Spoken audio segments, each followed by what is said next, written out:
সম্মানিত শুধু আল্লাহ তাআলা কোরআন পাকে বলেছেন, মান কানা ইউরিদুল ইজ্জাতা ফাইনাল ইজ্জাতা লিল্লাহি জামিয়া।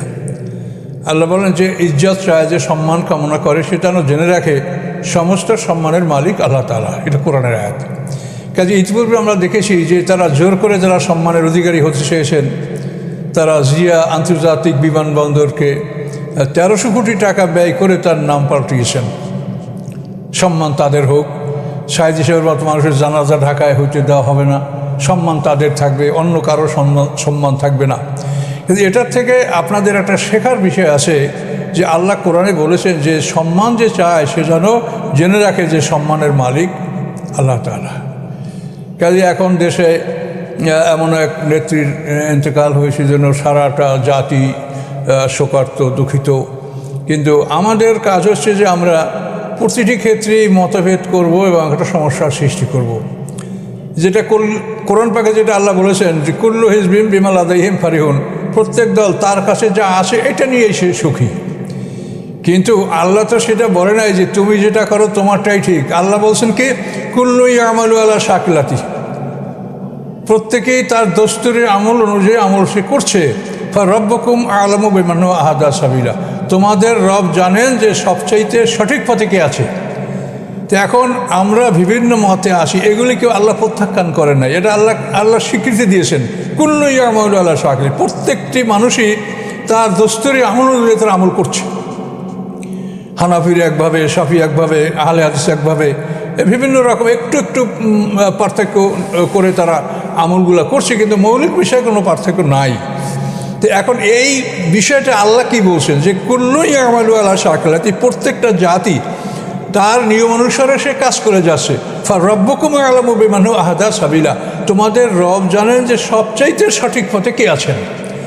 এখন আপনি বা আমি যদি দাবি করি যে আমি সবচাইতে সঠিক পথে আছি, সব ভুল, তাহলে আপনি এটা কোরআনের খেলাফ যাবে না? আপনার কথাটা বলেন, তাহলে আপনি বলেন যে আপনার কথাটা কোরআনের খেলাফ চলে গেল কিনা।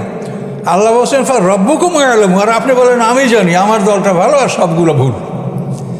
এই ধরনের কথা বলে আপনারা সমাজে বিভ্রান্ত সৃষ্টি করেন না। আপনাদেরকে অনুরোধ করছি, আপনারা কোরআনের দিকে তাকান।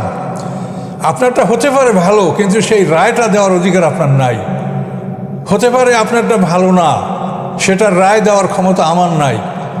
সবাইকে সবাই বিষয়টাকে, এটাকে একটা সমঝোতা বা একটা আল্লাহ যা বলছে সেইটা আপনি মানেন, যে আমরা আমাদের যেটা বুঝেছি পেয়েছি সেটা আমরা করেছি।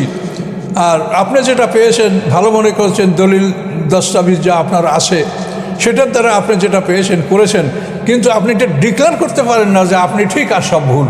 যদি ডিক্লেয়ার করেন তাহলে আপনি আল্লাহর উপরে আপনি কথা বললেন। আল্লাহ বলছেন রাব্বুকুম আ'লামু বিমা আহদা সাবিলা, তোমাদের রব সবচাইতে ভালো জানেন যে সবচাইতে ভালো পথে কে আছে। কিন্তু এইটার রায় আপনারা দিয়ে সমাজে একটা বিভ্রান্তি সৃষ্টি, অশান্তি সৃষ্টি করবেন না, অনুরোধ। তার কারণ আপনারা কোরআন থেকে দেখেন যে এই ধরনের বলার অধিকার আপনার নাই, এই ধরনের কথা বলার অধিকার কারণ নাই। এই জন্য এই জানাজা নামাজে ফাতিহা পড়ছেন, পড়া ভালো। ফাতিহা কোরআনের আয়াত, কোরআনের সূরা, ফাতিহা ছাড়া নামাজ হয় না এটা বলা আছে না হাদিসে, কিন্তু আপনি সেটা পড়েন। কিন্তু যারা যদি একজনে ফাতিহা পড়ে না তার জানাজা হবে না, এটা তো আপনি দেখাতে পারবেন না। পারবেন যে ফাতিহা পড়ার বিধান হাদিসে বলা আছে, কিন্তু হবে না তা আপনি দেখাতে পারবেন না। কাজে এই জন্য এসব বিষয় বিতর্কিত হওয়া বা বিতর্ক করা আমি মনে করি যেটা আমাদের প্রয়োজন না। আমাদের বহু জরুরি বিষয় আছে, যে মানুষগুলি যে শিরক থেকে মুক্ত না হলে তাদের উপায় নাই।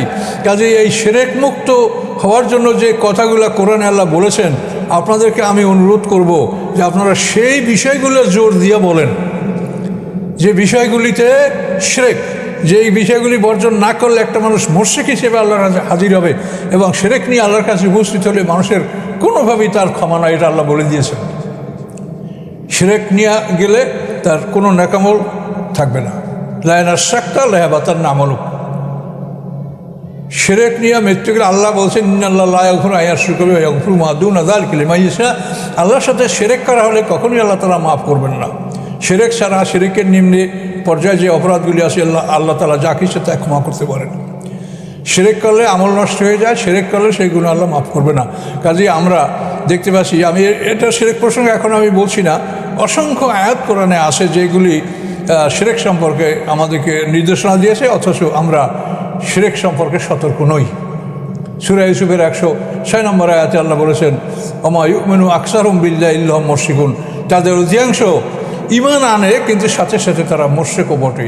এই কথাটার ব্যাখ্যা আপনারা মানুষকে করেন যে কিভাবে আল্লাহ বলছেন যে একটা মানুষ সে ঈমান আনে, ওমা ইউমিনু আকসারুহুম বিল্লাহি ইল্লা হুম মুশরিকুন, নিশ্চয়ই তারা অধিকাংশ ঈমান গ্রহণ করছে, সাথে সাথে তারা শিরকও করছে।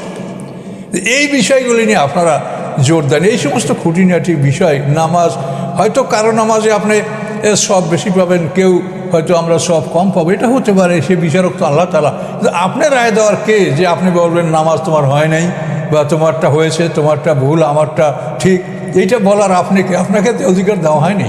এটা আল্লাহ বলছেন ফারাব্বুকুম আ'লামু বিমান হুয়া আহদা সাবিলা। কাজে এই জন্য আমি অনুরোধ করব, আমি কারোর সাথে তর্কে জড়াবো না, যেটা কোরআনে যে আসে সেভাবে আপনারা কথা বলেন। নিজেরা নিজেদের ইচ্ছা কথা বললে সেজন্য ইন্নাস সামা ওয়াল বাসার ওয়াল ফুয়াদা কুল্লুন উলাইকা কানা আনহু মাসউলা। আপনার কান, চোখ, অন্তর প্রত্যেককেই জিজ্ঞাসা আল্লাহ করবেন। কাজে এই জন্য কথা বলার ব্যাপারে আমরা আল্লাহর শরীয়তের সীমানার মধ্যে থেকে কথা বলছি কিনা এটা আমাদের সতর্ক থাকা উচিত। এটা বলেই আমার বক্তব্য শেষ করছি। আসসালামু আলাইকুম।